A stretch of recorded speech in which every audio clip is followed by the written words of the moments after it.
ಗೆಳೆಯರೆ, ಪಾಕಿಸ್ತಾನ ಇವತ್ತು ನಿಜವಾಗ್ಲೂ ರಕ್ತ ಕೊಕ್ಕುತ್ತಿದೆ. ಮಾಜಿ ಪ್ರಧಾನಿ ಇಮ್ರಾನ್ ಖಾನ್ ಸಾವಿನ ಸುದ್ದಿ ಒಂದೇ ಗುಂಡು ಹೊಡೆದಂತೆ ಹೊರಬಿದ್ದ ತಕ್ಷಣ ದೇಶವೆಲ್ಲ ಒಂದು ಜ್ವಾಲಾಮುಖಿಯಂತೆ ಸಿಡಿದೆದ್ದಿದೆ. ಇದು ಕೇವಲ ಒಬ್ಬ ರಾಜಕೀಯ ನಾಯಕನ ಸಾವಲ್ಲ, ಇದು ಪಾಕಿಸ್ತಾನದ ಜನರ ನೋವು, ಆಕ್ರೋಶ, ನಿರಾಶೆ ಎಲ್ಲವೂ ಒಟ್ಟಿಗೆ ಒಡೆದೊಡಕ್ಕು ಬಂದ ಗರ್ಜನೆ. ಪೇಶಾವರ್ನಿಂದ ಕರಾಚಿವರೆಗೆ, ಖೈಬರ್ ಪಖ್ತೂನ್ಖ್ವಾದಿಂದ ಸಿಂಧ್ವರೆಗೆ ಪ್ರತಿ ನಗರ, ಪ್ರತಿ ಹಳ್ಳಿ ರಸ್ತೆಗಿಳಿದಿದೆ. ಲಕ್ಷಾಂತರ ಯುವಕರು, ಮಹಿಳೆಯರು, ಮಕ್ಕಳು ಸಹ ರಸ್ತೆಗಳ ಮೇಲೆ ಇದ್ದಾರೆ. ಪೊಲೀಸ್ ಸ್ಟೇಷನ್ಗಳು ಬೆಂಕಿಯಲ್ಲಿ ಮುಳುಗುತ್ತಿವೆ, ಸರ್ಕಾರಿ ಕಟ್ಟಡಗಳು ಉರಿಯುತ್ತಿವೆ, ಸೇನಾ ವಾಹನಗಳು, ಸೇನಾ ಕಾನ್ವಾಯ್ಗಳು ಕಲ್ಲುಗಳಿಗೂ ಬೆಂಕಿ ದಾಳಿಗೂ ಧ್ವಂಸವಾಗುತ್ತಿವೆ. ಇಸ್ಲಾಮಾಬಾದ್ನ ರೆಡ್ ಝೋನ್ ಸಂಪೂರ್ಣ ಬಂದ್. ಲಾಹೋರ್ನಲ್ಲಿ ರೈಲ್ವೆ ಸ್ಟೇಷನ್ಗಳು, ಏರ್ಪೋರ್ಟ್ಗಳು ಮುಚ್ಚಲ್ಪಟ್ಟಿವೆ. ಮೊಬೈಲ್, ಇಂಟರ್ನೆಟ್, ಸೋಷಲ್ ಮೀಡಿಯಾ ಪೂರ್ತಿ ಬ್ಲಾಕ್. ಆದರೂ ಸುದ್ದಿ ಆಗಿಲ್ಲ, ಯಾರೂ ತಡೆಯಲಿಲ್ಲ. ಈಗ ಪಾಕಿಸ್ತಾನದಾದ್ಯಂತ ಮಾರ್ಷಲ್ ಲಾ ಅಧಿಕೃತವಾಗಿ ಘೋಷಣೆಯಾಗಿದೆ. ಸೇನಾಧಿಪತಿ ಆಸಿಂ ಮುನೀರ್ ಸ್ವತಃ ಆದೇಶ ಹೊಡೆದಿದ್ದಾರೆ. ರಸ್ತೆಯಲ್ಲಿ ಸೇನೆಗೆ ಪೂರ್ತಿ ಅಧಿಕಾರ. ಶೂಟ್ ಅಟ್ ಸೇಟ್ ಆದೇಶ ಜಾರಿಯಲ್ಲಿದೆ. ಯಾರಾದರೂ ಗುಂಪು ಸೇರಿದರೆ, ಕಲ್ಲು ಎಸೆದರೆ, ಘೋಷಣೆ ಕೂಗಿದರೆ ನೇರ ಕಾಲಿಡುವ ಅನುಮತಿ. ಈಗಾಗಲೇ ಹಲವೆಡೆ ಗುಂಡಿನ ಧ್ವನಿ ಕೇಳುತ್ತಿದೆ. ರಸ್ತೆಗಳಲ್ಲಿ ರಕ್ತ ಹರಿಯುತ್ತಿದೆ. ಪ್ರಧಾನಿ ಶೆಹಬಾಜ್ ಶರೀಫ್ 36 ಗಂಟೆಗಳ ಹಿಂದೆ ದೇಶಕ್ಕೆ ಮಾತಾಡಿ ಇಮ್ರಾನ್ ಖಾನ್ ಸುರಕ್ಷಿತವಾಗಿದ್ದಾರೆ, 24 ಗಂಟೆಗಳಲ್ಲಿ ಜನರ ಮುಂದೆ ತಂದಿಡುತ್ತೇವೆ ಎಂದು ಭರವಸೆ ಕೊಟ್ಟಿದ್ದರು. ಆದರೆ ಈಗ 48 ಗಂಟೆಗಳು ದಾಟಿವೆ. ಇಮ್ರಾನ್ ಖಾನ್ನು ಯಾರೂ ನೋಡಿಲ್ಲ. ಒಂದೇ ಒಂದು ಜೀವಂತ ದೃಶ್ಯವೂ ಹೊರಗೆ ಬಂದಿಲ್ಲ. ಇದೇ ಸಮಯಕ್ಕೆ ಆದಿಯಾಲ ಜೈಲಿನ ಸಿಸಿಟಿವಿ ಫುಟೇಜ್ ಲೀಕ್ ಆಗಿದೆ. ಆ ಫುಟೇಜ್ ನೋಡಿದ್ರೆ ಯಾರ ಬೆನ್ನುಗಳು ಗೊಗುರ್ಪಡುತ್ತದೆ.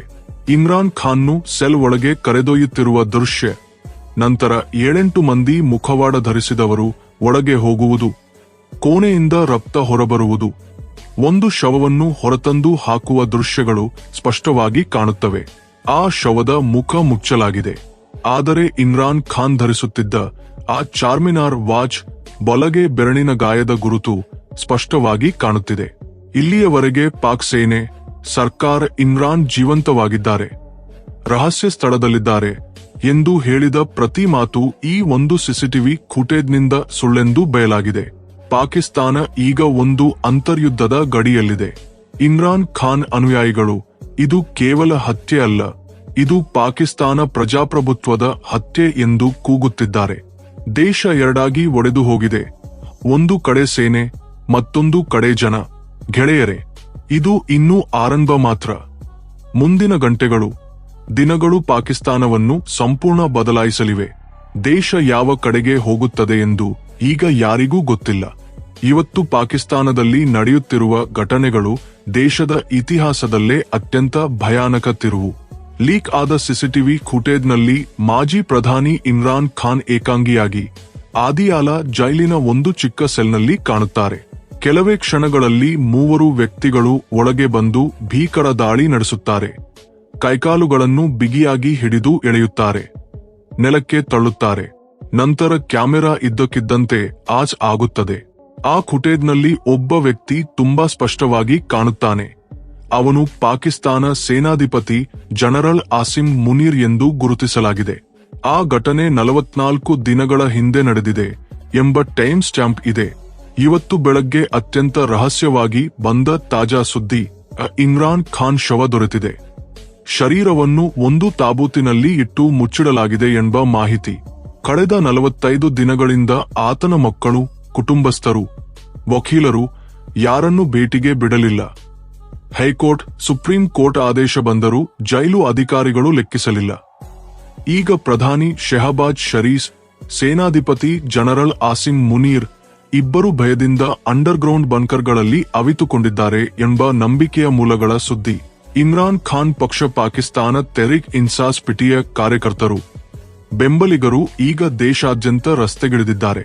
ಲಾಹೋರ್, ಕರಾಚಿ, ಇಸ್ಲಾಮಾಬಾದ್, ಪೇಶಾವರ್ ಎಲ್ಲೆಲ್ಲೂ ಕಲ್ಲುಗಳು, ಬೆಂಕಿಯ ಜ್ವಾಲೆಗಳು, ಆಕ್ರೋಶ. ಸೇನಾ ವಾಹನಗಳನ್ನು ಸುಟ್ಟು ಹಾಕುತ್ತಿದ್ದಾರೆ. ಸೈನಿಕರ ಜೊತೆ ನೇರ ಎದುರಾದ್ರೂ ಹಿಂಜರಿಯುತ್ತಿಲ್ಲ. ಟಿಯರ್ ಗ್ಯಾಸ್, ವಾಟರ್ ಕ್ಯಾನನ್ ಎಷ್ಟೇ ಬಳಸಿದರೂ ಜನ ಒಂದು ಹೆಜ್ಜೆ ಹಿಂದೆ ಸರಿಯುತ್ತಿಲ್ಲ. ಜನರಲ್ ಆಸಿಮ್ ಮುನೀರ್ ಅಧಿಕೃತ ನಿವಾಸದ ಮೇಲೂ ದಾಳಿ ನಡೆದಿದೆ.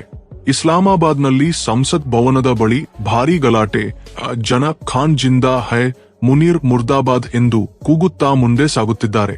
ಪಾಕಿಸ್ತಾನ ಇವತ್ತಿನಿಂದ ಒಂದು ಹೊಸ ರಕ್ತದೋಕುಳಿಯ ಅಧ್ಯಾಯಕ್ಕೆ ಕಾಲಿಟ್ಟಂತಿದೆ.